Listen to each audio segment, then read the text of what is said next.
In the upper echelons of Paris, power doesn't scream, it whispers. It wears a $10,000 Loro Piana coat and drinks $500 Crux champagne. But don't let the elegance fool you. The man who sits at the center of this world, Bernard Arnault, didn't reach the summit of the Forbes list by being a connoisseur. He reached it by being a predator. He is the wolf in Cashmere, a man who took a failing construction company and turned it into a $500 billion weapon. But every empire built on conquest eventually faces a reckoning. As the patriarch enters his twilight, a new war is brewing, a cold war between 5 heirs for a throne that only seats one. This is the gilded truth of the LVMH empire. 1984. The French textile industry was a graveyard. At its center was Boussac, a massive bloated conglomerate that owned everything from diaper factories to industrial looms. It was losing money at a rate of $100 million a year. The French government was desperate to avoid a political disaster. 30,000 jobs were on the line. Enter Bernard Arnault. He was 35 years old, a real estate developer living in America to escape French socialism. He had no fashion experience. He had no taste for the runway, but he had a target. Inside the wreckage of Boussac sat a tiny, neglected asset, the house of Christian Dior. Arnault convinced the French government that he was the savior of Boussac. He promised to preserve jobs. He promised to keep the factories open. He used $15 million of his family's money and $18 million from Lazard father race to buy the giant for a pittance. The savior was actually a stripper.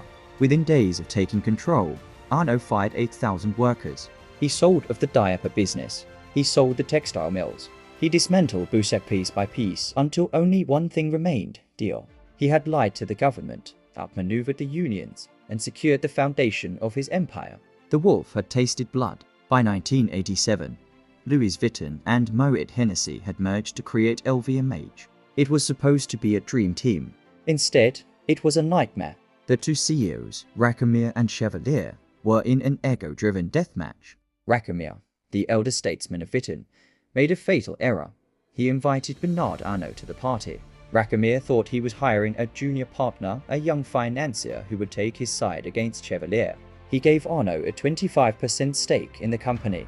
Arnault played both sides with terrifying precision. He met with Chevalier in secret. He met with the Guinness Beer Group in secret.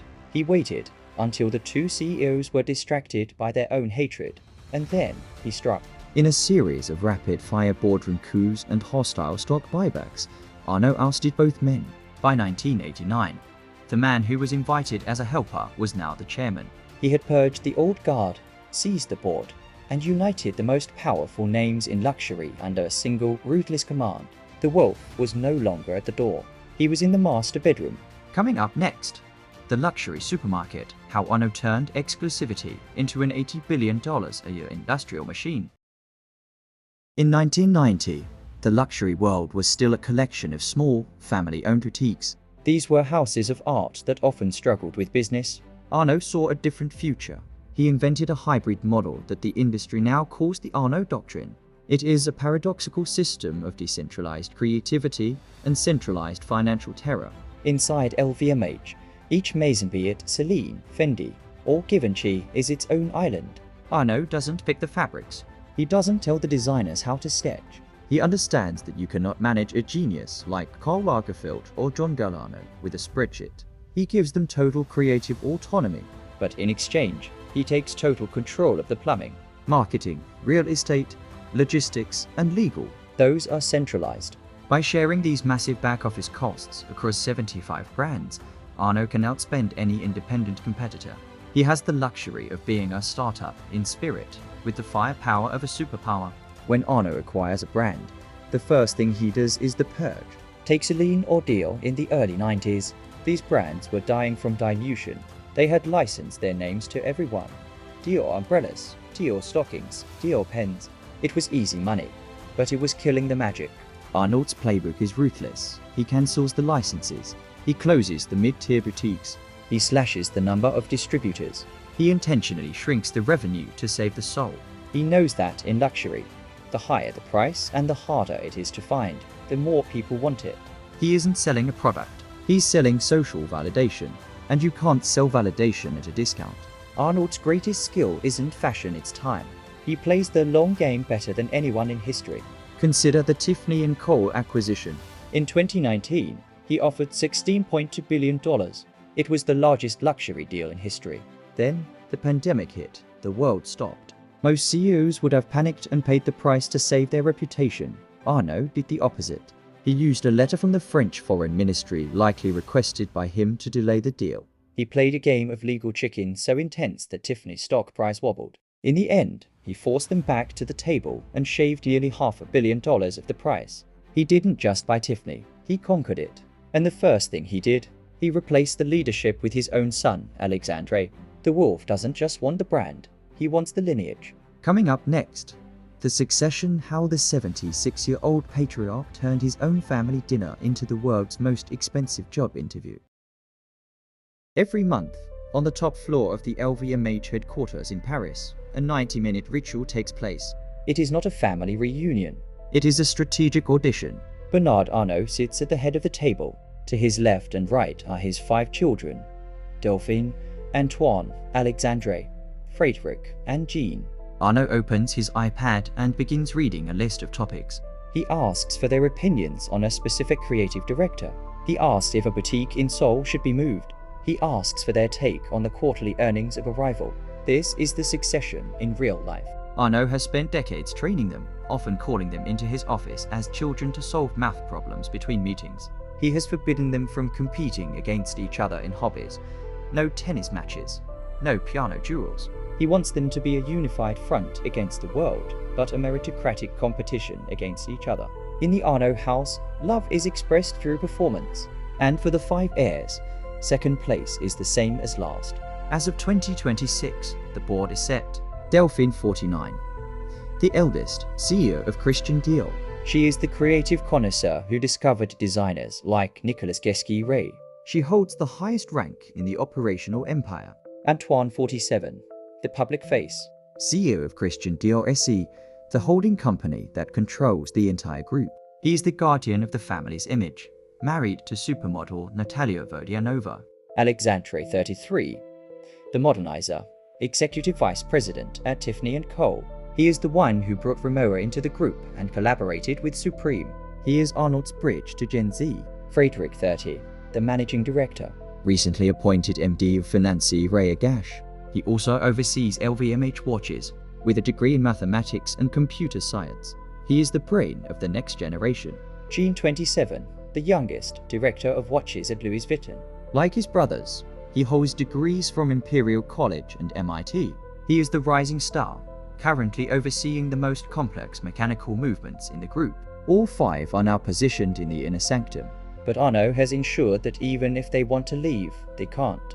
To prevent the Hermès disaster, where a family-owned empire was nearly lost to a hostile takeover, Arnault has turned the family holding company, Agache, into a fortress. Inspired by Jean-Paul Sartre's play, No Exit, where the characters are locked in a room together for eternity, Arnault has imposed a 30-year law. For the next 3 decades, no child can sell their 20% stake without the unanimous approval of the other 4. They are legally, financially, and professionally bound to each other. Arnault has effectively deleveraged his own death. He has ensured that the day he is gone, the empire doesn't fragment, it solidifies. But as the patriarch raises the retirement age to 85, a question haunts the Parisian nights: can you train a wolf to be part of a pack? If the wolf was born to lead? For 20 years, China was the infinite growth machine for LVMH. It was simple math. A rising middle class plus a desire for status equals record-breaking profits. But as we move through 2026, the machine is sputtering. The aspirational buyer, the one who saved for 6 months to buy a single LV Speedy bag, is disappearing. Faced with economic headwinds and a property crisis, the Chinese consumer has evolved. They are no longer buying logos, they are buying heritage. Arnault's response has been a pricing reset. He is aggressively moving his brands up market, focusing solely on high-net-worth individuals. He is closing smaller boutiques in Tier 2 cities and building massive, very important client private salons in Beijing. He is betting that the future of LVMH isn't in the hands of the many, but in the wallets of the few. It is a gamble on hyper-exclusivity.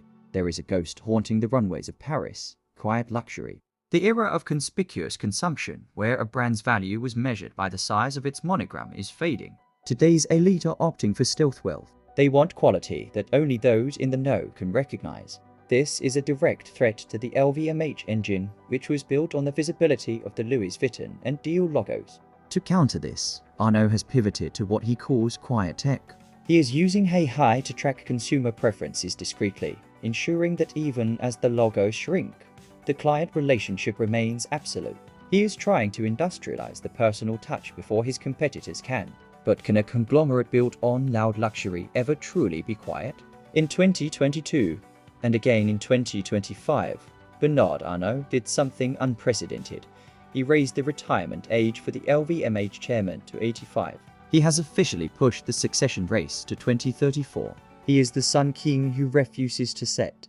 But in doing so, he has created the ultimate key man risk. Investors worry that LVMH isn't just a company, it is a personality cult. The gilded truth is this: Arnault has built a fortress so perfect that he is the only one who knows how to operate the locks. He has bound his children together in a no-exit contract, but he has yet to name a leader. As the curtains fall on this chapter of the Arnault reign, we are left with one question. Did he build a dynasty that will last for centuries? Or did he build a $500 billion glass palace that only he can prevent from shattering? In the world of the wolf, the only thing more dangerous than the hunt is the silence that follows. This has been The Gilded Truth.